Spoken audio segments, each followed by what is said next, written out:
오늘 우리에게 주시는 하나님 말씀은 사사기 15장 14절에서 20절 말씀입니다. 삼손이 레히의 이름에 블레셋 사람들이 그에게로 마주 나가며 소리 지를 때 여호와의 영이 삼손에게 갑자기 임하시매 그의 팔 위의 밧줄이 불탄 삼과 같이 그의 결박되었던 손에서 떨어진지라.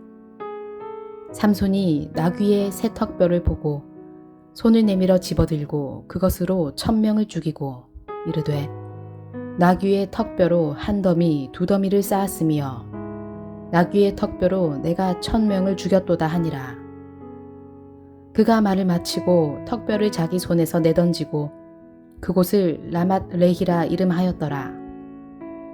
삼손이 심히 목이 말라 여호와께 부르짖어 이르되 주께서 종의 손을 통하여 이 큰 구원을 베푸셨사오나 내가 이제 목말라 죽어서 할례 받지 못한 자들의 손에 떨어지겠나이다 하니 하나님이 레히에서 한 우묵한 곳을 터뜨리시니 거기서 물이 솟아나오는지라.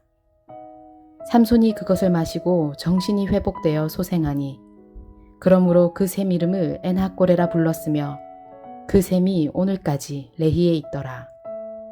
블레셋 사람의 때에 삼손이 이스라엘의 사사로 20년 동안 지냈더라.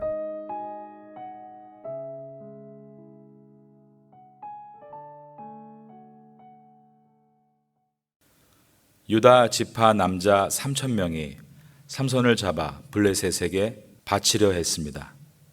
유다는 막강한 블레셋과 싸움을 원치 않았고 블레셋도 삼손만 잡아 바치면 돌아가겠다고 약속했기 때문입니다. 그런데 삼손을 결박했던 밧줄이 블레셋 사람 앞에서 불탄 삼과 같이 끊어지고 삼손은 블레셋 군사 1000명을 단숨에 죽입니다. 오늘 본문의 첫 절인 사사기 15장 14절과 15절입니다. 삼손이 레히의 이름에 블레셋 사람들이 그에게로 마주 나가며 소리 지를 때 여호와의 영이 삼손에게 갑자기 임하심에 그의 팔 위에 밧줄이 불탄 삼과 같이 그의 결박되었던 손에서 떨어진지라. 삼손이 나귀의 새 턱뼈를 보고 손을 내밀어 집어들고 그것으로 1000명을 죽이고. 그런데 삼손의 무기가 무엇이었는가 하면 나귀의 새 턱뼈였습니다. 새 턱뼈라는 것은 지금 막 죽은 나귀의 턱뼈를 발라서 그것으로 블레셋 사람을 때린 것이었습니다. 그런데 삼손은 나실인입니다. 나실인에게는 반드시 금해야 할 것이 있었습니다. 그것은 죽은 짐승이나 부정한 것을 만져서는 안 되는 것이었습니다. 지금 삼손이 죽은 나귀의 턱뼈를 만지고 있는 것은 그가 나실인의 규례를 깨뜨리고 있다는 것을 사사기에서는 보여주고 있는 것이었습니다. 삼손은 나귀의 새 턱뼈로 블레셋 군사들을 죽인 후에 노래를 부릅니다. 16절입니다. 이르되 나귀의 턱뼈로 한 더미 두 더미를 쌓았으며 나귀의 턱뼈로 내가 1000명을 죽였도다 하니라. 그런데 이 노래에 하나님께 감사하는 내용이 없습니다. 이 전쟁의 승리는 하나님의 영이 그와 함께 하심으로 그를 묶던 밧줄이 불탄 상과 같이 끊어지고 하나님의 엄청난 힘이 부어짐으로 인해서 순식간에 1000명을 해치운 하나님의 역사요 은혜였습니다. 그런데 삼손의 입에서 나온 노래는 주어가 하나님이 아니라 나였습니다. 나귀의 턱뼈로 내가 1000명을 죽였도다 하니라.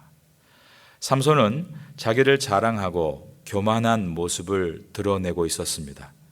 17절에 보면 삼손이 이 승리의 장소를 라맛 레히라고 이름 짓습니다. 라맛 레히의 뜻은 턱의 산이라는 뜻입니다. 그런데 이어지는 18절을 보면 삼손이 굉장히 목말라 합니다. 극심한 전투를 치르고 나서 몹시 갈증을 느꼈던 것입니다.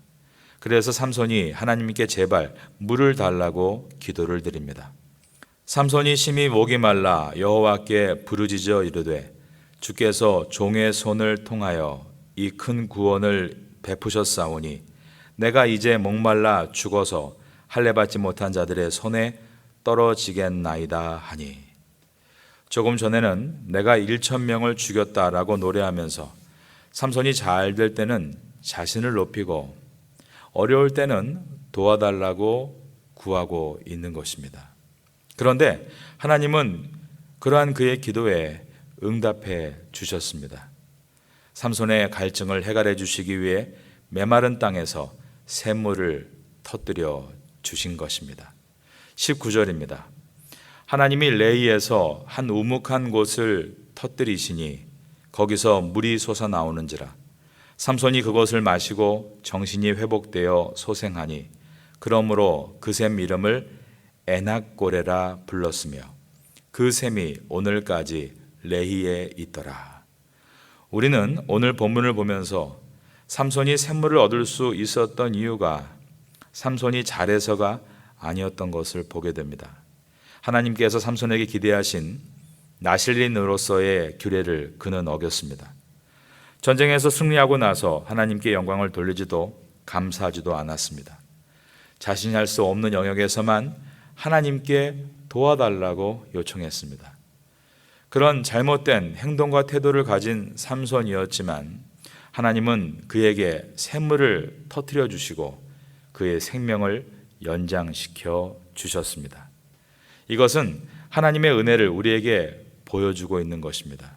끝까지 참으시는 하나님, 그리고 끝까지 기대해 주시는 하나님입니다. 그것이 삼손에게만 그럴까요? 아닙니다. 돌아보면 항상 우리 개개인에게 그렇게 해 주셨습니다. 끝까지 참아주시고 끝까지 기대해 주심으로 우리가 오늘 여기까지 올 수 있었던 것입니다. 우리는 하나님의 참으시는 은혜, 끝까지 기대하시고 기다려주시는 은혜를 생각할 때 다른 사람을 대할 때도 그렇게 해야 되겠다는 마음을 갖게 됩니다. 오늘 여러분의 삶 속에서 만나는 모든 관계에서 이 하나님의 은혜를 가지고 바라보시고 기대하시고 기다리시는 여러분 되시기를 예수님의 이름으로 축원합니다. 삼손이 나귀톡뼈로 블레셋 1,000명을 죽였습니다. 그러나 사실은 하나님께서 역사하셔서 블레셋으로부터 승리하게 된 것입니다. 오늘 본문은 하나님은 무엇을 사용하셔서도 이기게 하실 수 있는 능력의 하나님이심을 보여주고 있습니다. 그러므로 이 나귀톡뼈는 바로 삼손이라고 말할 수 있습니다. 인간적인 눈으로는 아무짝에도 쓸모가 없는 것처럼 보여 그를 밧줄로 포박해서 블레셋 앞으로 데려다 놓았지만 그가 하나님의 손에 붙잡혔을 때 블레셋을 이기는 승리의 도구가 된 것입니다. 그러므로 이 나귀톡뼈는 또한 우리 자신이라고도 말할 수 있습니다. 나는 약하고 부족하나 내가 하나님의 능력의 손에 붙잡힌 바 된다면 나는 오늘도 귀하게 쓰임받을 수 있는 것입니다. 사사기서가 기록될 당시 블레셋은 철기 문명을 시작하고 있었습니다. 그런데 철을 상대로 나귀 턱뼈가 싸워 이긴 것입니다. 왜냐하면 그 턱뼈를 잡으신 손이 바로 하나님의 손이었기 때문입니다. 오늘 이 세상 문화와 사회는 우리 기독교인이 볼 때 마치 철기 문명과 같습니다. 거기에 비해 우리 기독교 문화는 나귀 턱뼈처럼 느껴지기도 합니다. 그러나 지금까지 기독교 역사는 그 작은 나귀 턱뼈를 가지고 철기와 맞서 수천 년을 이겨왔습니다. 그 이유는 그 턱뼈를 잡고 계신 분이 바로 하나님이시기 때문입니다. 그러니 저와 여러분은 세상의 철기 문명만 바라보고 절망할 것이 아니라 내가 누구에게 붙잡혀야 하는가를 생각하고 사모하며 기도하고 준비할 때 승리할 수 있는 것입니다. 오늘도 내 인생이 작은 턱뼈와 같이 느껴지는 상황이 수시로 올 때마다 그러한 내 인생을 붙잡고 계신 분이 하나님이심을 생각하고 주님의 손을 꼭 붙잡고 담대하게 나아가시는 우리 모두가 될 수 있기를 마지막으로 예수님의 이름으로 축원합니다.